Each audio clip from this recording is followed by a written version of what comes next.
Olá, um bom dia, uma boa tarde, uma boa noite para você, na graça e na paz do nosso Senhor Jesus Cristo. Tudo bem? Bom, dando continuidade ao nosso curso Uma Vida com Propósito, hoje vamos para a quarta aula, cujo tema é Fomos criados para ser como Cristo. Nesta aula nós vamos aprender um pouco sobre discipulado. Eu sou o mestre Isaías e eu quero te convidar a vir conosco nessa jornada. Amém? Vamos lá. O objetivo dessa aula é trazer para vocês que o propósito central da vida cristã é ser transformados à imagem de Cristo. Não apenas frequentar a igreja, né? Ter experiências espirituais, mas sim parecer com Cristo. Parecer com Cristo. Efésios 4,13 deixa isso muito claro. Até que todos nós nos tornemos cheguemos à estatura de varões perfeitos como Cristo. Então, o grande objetivo é nós sermos exatamente como Cristo. E assim, tem uma frase muito interessante que diz: se as pessoas olhassem para você hoje, o que elas veriam? Veriam mais de você ou mais de Cristo? Nós vemos o exemplo de Paulo. Paulo chega uma fase da vida dele que ele diz: olha, eu já não vivo mais. Não sou mais eu quem vivo. É Cristo que vive em mim. Já não se trata do que eu quero, já não se trata da minha pessoa, já não se trata da forma como eu vivo, mas Cristo vive em mim. Esse é o objetivo, que ao passar do tempo, nós venhamos a nos tornar cópias de Cristo. Exatamente, testemunhas de Cristo, que ao olhar em nós, as pessoas vejam Cristo. Vejam Cristo. Isso nós conseguimos através do quê? Através do discipulado, que é o acompanhamento, né? Para alguém que está perto de nós, nos liderando, mostrando para nós o caminho, tangendo-nos com a vara, trazendo-nos para perto com o cajado.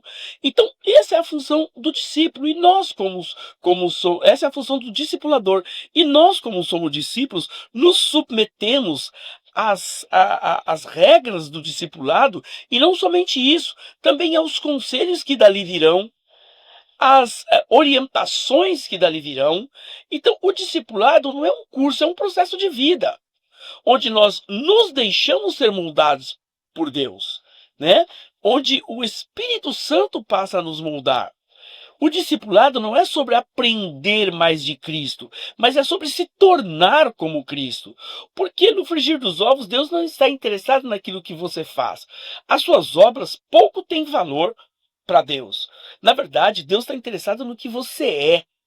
Porque no momento em que você for, tudo passa a ter relevância, inclusive as suas obras. Então você percebe que eu não estou invalidando as obras. O que eu estou dizendo é que as obras precisam vir com a chancela, com o carimbo de um ser humano transformado, de alguém que passou por um processo de transformação, que foi discipulado e que agora é alguém muito parecido com Cristo.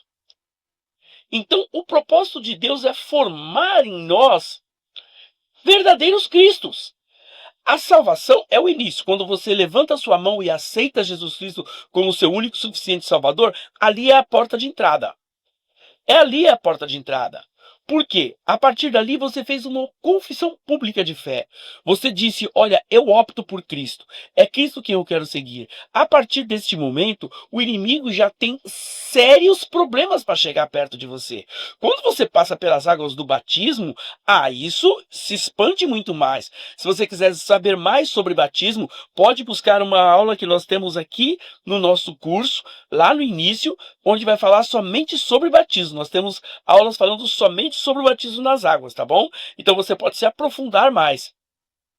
Então, quando você opta por Cristo, pronto, o inimigo já tem sérios problemas para chegar até você. Quando você passa pelas águas do batismo, esse problema aumenta muito. Por quê? Porque você se aproxima muito de Cristo. E a verdade é a seguinte: quanto mais próximos dele, mais você reflete o caráter dele. Quanto mais próximo de Cristo, mais o caráter de Cristo é refletido na sua vida. Mais a verdade de Cristo é refletida no seu viver. Portanto, quanto mais próximo você tiver, mais parecido com ele você é. Entendeu? Então, é exatamente como uma criança que cresce e se parece com os pais. Conforme ela vai crescendo, as atitudes dela são parecidas com o pai, até a forma dela entonar a sua voz, os termos que ela usa, não são parecidos com o pai e com a mãe? Muito bem, é esse o objetivo que o Senhor quer que nós atinjamos, que nós sejamos muito próximos, muito parelho com Cristo, que a nossa vida seja uma vida muito parecida com a vida de Jesus. Acontece que o discipulado, ele exige em si mesmo renúncia, porque sem renúncia não há transformação. Romanos capítulo 12, versículo 2 diz muito claramente, ele diz: e não vos conformeis com este mundo, mas transformai-vos pela renovação da vossa mente. Você percebeu a atenção na profundidade do versículo? Ou seja, você não deve se conformar com o mundo que estamos vivendo, mas você deve sim transformá-lo. Essa transformação, ela se dá através do quê? Através da transformação da sua mente. Portanto, não é começar de fora para vir para dentro, é começar de dentro para ir para fora. Começa em você para expandir para o mundo. Não começa no mundo e contamina você. Não, começa em você. Você é que será atingido, e ao ser atingido, a sua mente sendo transformada, agora sim você consegue transformar o mundo. O mundo será transformado por pessoas de mente transformadas. Agora, se estas mentes são transformadas por Cristo, você se torna, na verdade, um sósia de Cristo em todos os sentidos. É representação exata de Cristo na terra. Foi isso que Paulo tanto quis dizer e que Jesus também dizia. Jesus disse o seguinte em Mateus 16, 24, disse: se alguém quer vir após mim, ou seja, se alguém quer me seguir, se alguém quer andar comigo, se alguém quer ser parelho a mim, faça o seguinte: a primeira coisa, negue-se a si mesmo.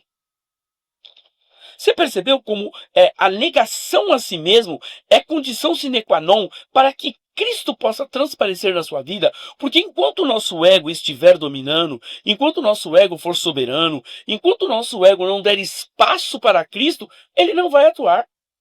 Nós necessitamos, nós precisamos diminuir para que Cristo apareça, para que Cristo floresça. Esse tem que ser o nosso objetivo, que venhamos a diminuir para que Cristo, esse sim, seja aquele que esteja na vanguarda, aquele que esteja na frente. Então, para isso, como é que nós vamos negar a nós mesmos? Isso não é uma coisa tão simples, isso não é uma coisa tão fácil. Negar a si mesmo é, muitas vezes, rejeitar coisas que para você são muito importantes, rejeitar pessoas que para você têm grande relevância. Isso é negar-se a si mesmo. Negar-se a si mesmo é abrir mão do seu ego, é abrir mão da sua primazia e colocar Cristo como primeiro, colocar Cristo como preferencial. Não é simples. Eu confesso para vocês que não é simples, e eu afirmo a vocês que não é simples. Por isso que Jesus diz: se alguém quer vir após mim, faça o seguinte, negue-se a si mesmo. E não é só isso. Após ele dizer negue-se a si mesmo, ele diz: tome a sua cruz. O que é tomar a cruz? Tomar a cruz é ter consciência das dificuldades que seguirão. É ter consciência de que haverão dias muito complicados. É ter consciência de que você vai andar o tempo todo como se carregasse uma cruz. Como se carregasse uma cruz. E eu já disse isso em uma aula e vou dizer de novo. Cristo está preparando um lugar para nós, para que possamos viver uma eternidade toda, em abundância, pisando em ruas de ouro, morando numa cidade cujos muros são de pedras preciosas, onde não há luz, porque a própria luz, o próprio Deus é a luz, então não há luz artificial, porque o próprio Deus emana luz e é a luz do local. Ele está preparando este lugar para nós morarmos. Portanto, esse tempo que nós vivemos na Terra, nós não temos que exigir tanta coisa, porque sabemos que moraremos uma eternidade em abundância com Cristo. Então, a maneira que nós temos de entender como é que nós podemos negar a nós mesmos, como nós podemos tomar a nossa cruz e como nós podemos seguir a Cristo, o grande instrutor que vai nos ajudar nisso é o nosso discipulador. Por isso, o discipulado é tão importante. Por isso que é tão importante. Porque o discipulado, ele dói. Por que o discipulado dói? Porque crescer dói. Quando somos crianças, ali na fase da pré-adolescência, sentimos o nosso corpo doer. Mas por que o nosso corpo dói? Exatamente pelo fato de que ele está crescendo. Ele está se expandindo. Ele está rompendo barreiras no espaço. E ao crescer, ele dói. E é assim também, conforme nós vamos passando pelo discipulado, isso às vezes dói. O nosso discipulador, às vezes, fala coisa conosco que você pensa, puxa vida, mas será que eu preciso realmente ouvir isso? E eu já quero te antecipar, precisa. Se o seu discipulador está falando com você, é porque você precisa ouvir. É porque Deus tem uma porção para você. Poxa, mestre, mas a porção precisava ser tão doída? Ela precisava ser tão severa? A porção precisava ser dura? Sim, precisava. Simples assim. Precisava. Havia a necessidade de que a porção fosse assim.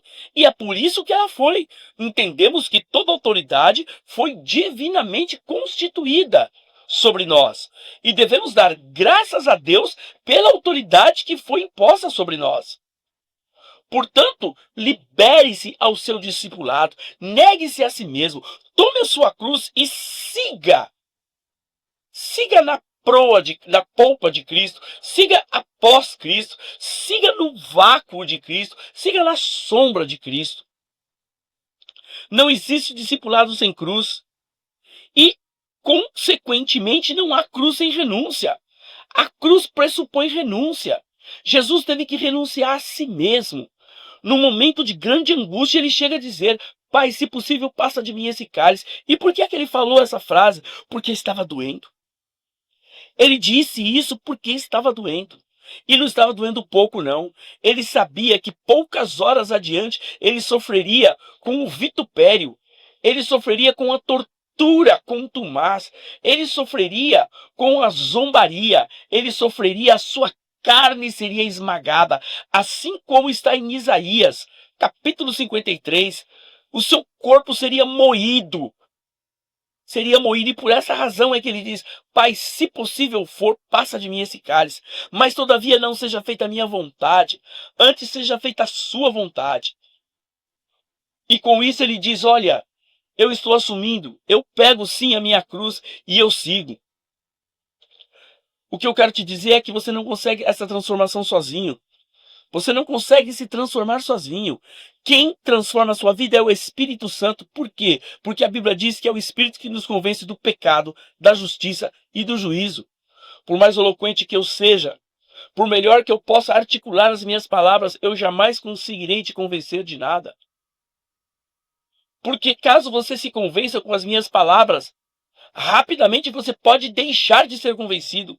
Rapidamente o inimigo pode vir e roubar a palavra. Mas quando o Espírito Santo toma as minhas palavras e você entende, neste momento muda tudo de figura. Nesse momento você entendeu não porque eu falei, mas porque a palavra que saiu da minha boca, ela é mais cortante que a espada de dois gumes, que vai até a divisão da alma e do espírito e ali faz os cortes necessários.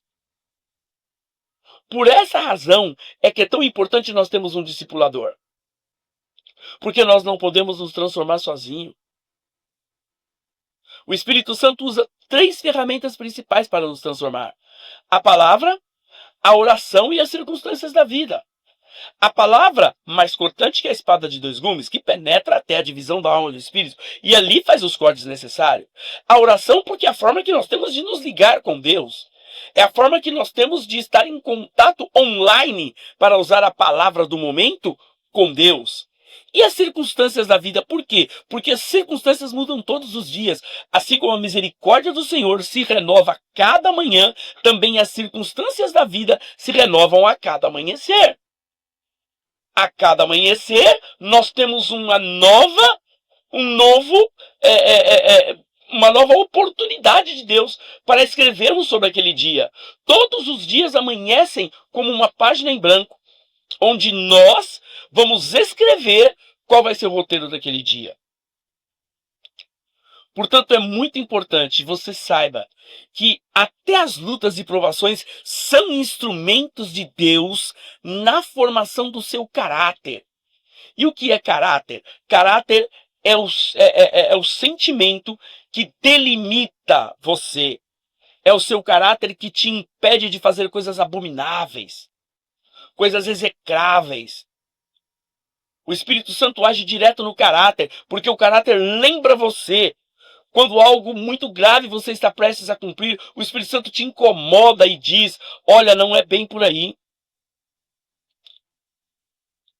É muito importante nós sabermos que não somos nós que escolhemos como seremos moldados, porque o barro não tem direito de escolher como o moldeiro, desculpa, o barro não tem condições de escolher como o oleiro vai trabalhá-lo. O barro não sabe quem é até que o oleiro coloque as mãos nele e o molde com aquilo que o oleiro deseja. Deus é o nosso oleiro e nós somos o barro. Portanto, quando ele nos pega e nos envolve com as suas mãos, a partir daí ele começa a nos dar formato. Aí nós vamos entender quem nós seremos. Se seremos um vaso, se seremos um prato, se seremos uma jarra, se seremos... O que é que nós seremos? Uma panela onde serão guardadas as comidas. Então nós saberemos quem somos apenas quando Deus começar a mexer conosco. Aí ele começa a dar as dicas e começa a mostrar qual o plano dele para nós como pedaços de barro. O discipulado sempre vai acontecer na comunhão. A transformação aconteceu no relacionamento de Cristo com os outros discípulos. É na comunhão que nós aprendemos a amar, que nós aprendemos a perdoar, que nós aprendemos a servir e que nós aprendemos a crescer. Cristo é formado em nós através de uma vida em comunidade. Ninguém é outsider. Ninguém vive sozinho. Ninguém tem a capacidade de se auto-salvar. Não, nós precisamos viver em comunidade. A igreja primitiva vivia em comunidade. Eram todos juntos no partir do pão, no momento da ceia. Todos estavam juntos. Todos começaram a viver uma vida maravilhosa porque eles se irmanaram, fecharam entre eles, entenderam o verdadeiro propósito. E a pergunta que eu faço para você é: será que você tem deixado o caráter de Cristo ser moldado em você? Será que você tem sido um bom anfitrião para que o caráter de Cristo possa ser reimpresso e possa ser reeditado na sua vida? Será que isso tem acontecido? Essa é uma pergunta que eu deixo para você, para que você possa refletir e responder sobre essa pergunta com a sua sinceridade. Gostaria de trazer aqui algumas aplicações práticas para essa semana. Escolha uma área do seu caráter que precisa ser moldada segundo Cristo e trabalhe nela em oração. Faça uma anamnese, examine-se, pois, o homem a si mesmo. Entenda qual área do seu caráter carece de uma atenção especial. E se entregue a Deus para que esta área seja moldada por Ele.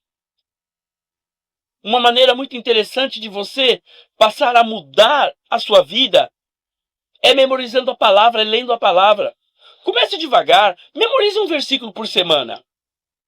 Um versículo por semana não é muito, né? Fala a verdade. Apenas um versículo por semana. Memorize um versículo por semana. Para que você saiba em que livro em que ele está. Comece pelos versículos mais fáceis. João 3,16. Porque Deus amou o mundo de tal maneira que deu o seu único filho para que todo aquele que nele crê não pereça, mas tenha vida eterna. Mateus capítulo 28, versículo 19. Ide por todo o mundo, fazei discípulos de todas as nações, batizando-os em nome do Pai, do Filho e do Espírito Santo. Escolha versículos, de preferência aqueles que você já conhece, e memorize um por semana. Compartilhe com alguém da igreja algo que você tem dificuldade de se livrar e permita que essa pessoa possa exercer sobre a sua vida o discipulado. possa te aconselhar, possa dizer para você, olha, é assim mesmo, vai por esse caminho, o Senhor é contigo, varão, o Senhor é contigo, varoa.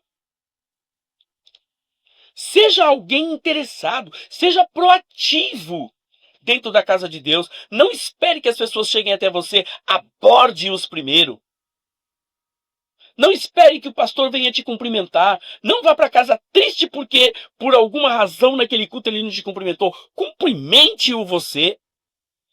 Mude o seu caráter. Deixe-se ser moldado pelo Espírito Santo.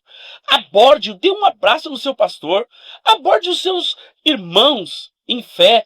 Os abrace e diga: estamos juntos nessa caminhada. Grande a obra que temos para fazer, mas nós venceremos em nome de Jesus Cristo. Isso é muito importante porque você se coloca numa posição servil.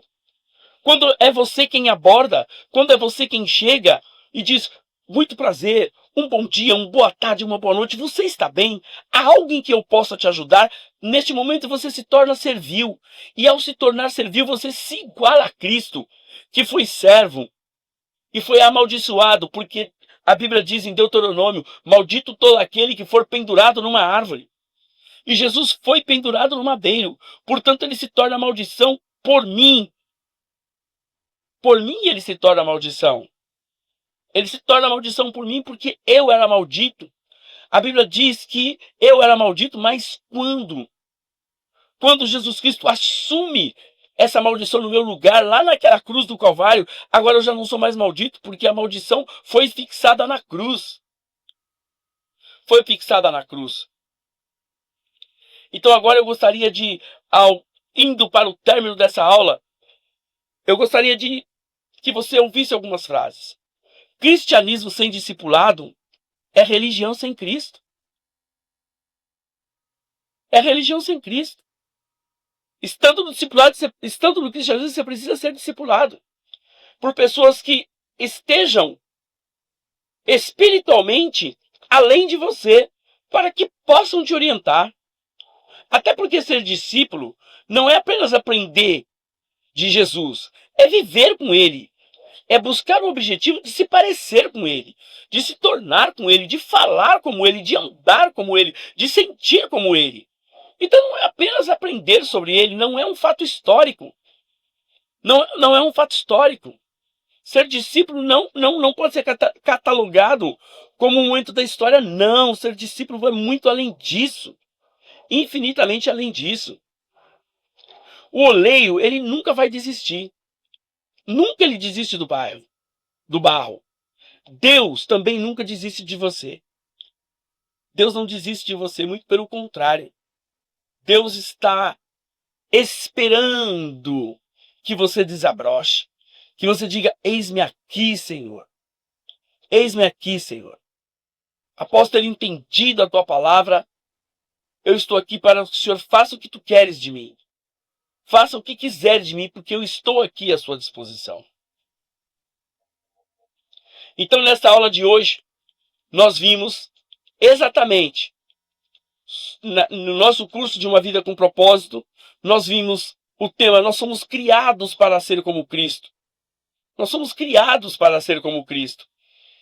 E eu quero te convidar, realmente, para a nossa próxima aula, que eu sei que será algo maravilhoso. Porque na próxima aula nós vamos falar apenas sobre servir. Nós somos criados para servir. Então, desde já eu te convido, em nome de Jesus Cristo, que você esteja conosco na próxima aula, onde nós falaremos que fomos criados para servir.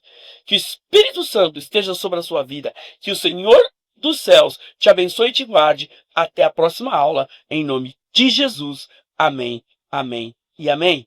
Muito obrigado.